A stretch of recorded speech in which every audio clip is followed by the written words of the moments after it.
সবাই কেমন আছেন? আশা করি সবাই অনেক ভালো আছেন। আসসালামু আলাইকুম। আজকে দুধ চা রান্না করব।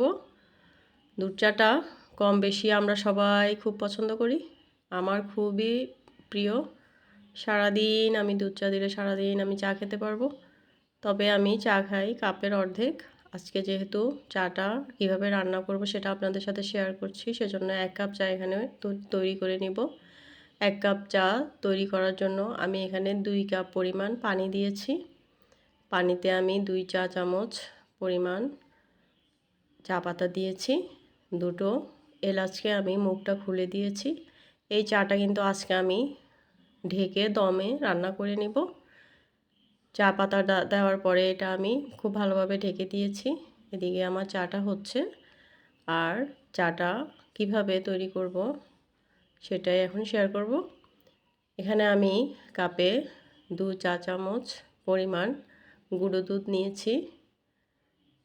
তারপর এখানে আমি 2 চা চামচ পরিমাণ একটু হালকা কুসুম গরম পানি দিয়ে আমি দুধটা পানিটার সাথে খুব ভালোভাবে এভাবে মিশিয়ে নিব। খুব ভালোভাবে মিশিয়ে নিতে হবে।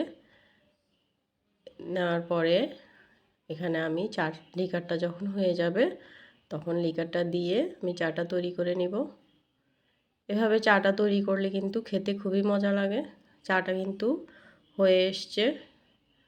লিকারটা যখন হয়ে যাবে তখন আমি এখানে যে দুধটা করে রেখেছি সেখানে আমি চায়ের লিকারটা ঢেলে নিব। ঢেলে নেওয়ার পরে আপনি যতটুকু পরিমাণ চিনি খেতে চান ততটুকু পরিমাণ চিনি এখানে মিশিয়ে নেবেন। আমি এখানে 1 চা চামচ পরিমাণ চিনি দিয়েছি।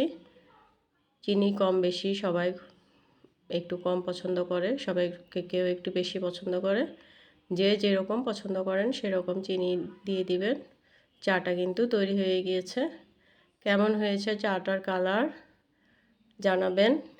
আর খেয়েছি তো আমি, আমার কাছে খুবই ভালো লেগেছে। সবাই ভালো থাকবেন। আল্লাহ হাফেজ।